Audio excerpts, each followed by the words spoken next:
Assalamualaikum warahmatullahi wabarakatuh. Perkenalkan, nama saya Muhammad Fitri dari kelas 10 IPA 4 dari SMA Negeri 4 Palembang. Pada kali ini saya akan membahas tentang coronavirus yang sedang mewabah di negara Indonesia. Mari kita simak videonya. Pengertian coronavirus. Coronavirus itu merupakan keluarga besar virus yang dapat menyerang manusia dan hewan.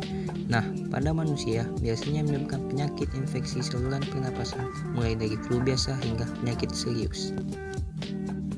Asal dan tahun ditemukan. COVID-19 sendiri merupakan coronavirus jenis baru yang ditemukan pada manusia di daerah Wuhan, Provinsi Hubei, Cina pada tahun 2019. Gejala coronavirus. Gejala COVID-19 yang umum adalah demam, rasa lelah dan batuk kering.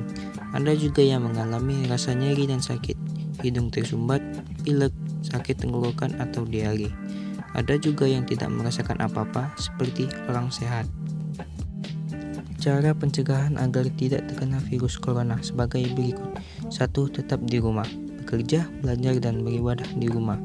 2. Jika terpaksa keluar rumah karena kebutuhan penting, pakai masker, selalu jaga jarak minimal 1 meter dengan orang lain dan sering cuci tangan pakai sabun atau cairan pembersih tangan.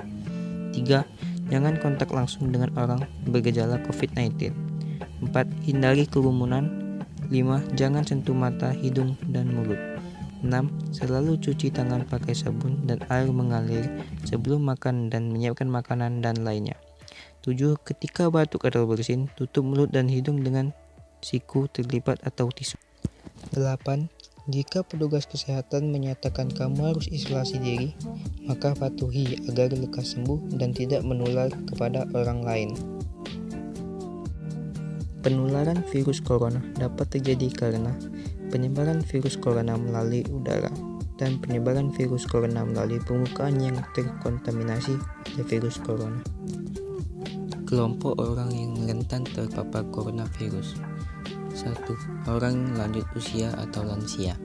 Salah satu kelompok yang paling rentan terinfeksi virus corona adalah orang lanjut usia atau lansia berusia 60 tahun ke atas, karena sistem imun sebagai pelindung tubuh pada lansia tidak dapat bekerja dengan maksimal layaknya saat masih muda. Akibatnya sulit bagi orang lansia untuk melawan berbagai macam bakteri atau virus penyebab penyakit termasuk terinfeksi virus corona. 2. Orang dengan riwayat penyakit tertentu. Orang yang rentan terinfeksi COVID-19 dan memiliki penyakit penyerta kronis berisiko lebih tinggi untuk mengalami gejala berat, misalnya pada lansia. Hal ini karena penyakit kronis menyebabkan sistem kekebalan tubuh penderitanya melemah dan lebih sulit melawan infeksi. Akibatnya, tubuh penderita penyakit kronis akan lebih mudah terserang penyakit termasuk virus corona.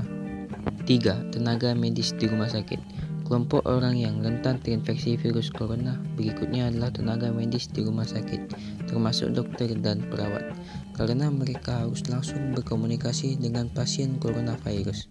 4. Anak-anak. COVID-19 seringkali dikaitkan sebagai penyakit dengan sistem imun rendah sehingga anak-anak lebih rentan terkena wabah ini. Anak-anak yang terinfeksi positif COVID-19 biasanya mengalami gejala yang lebih ringan dibanding orang dewasa. Terima kasih atas perhatiannya. Saya ucapkan wassalamualaikum warahmatullahi wabarakatuh.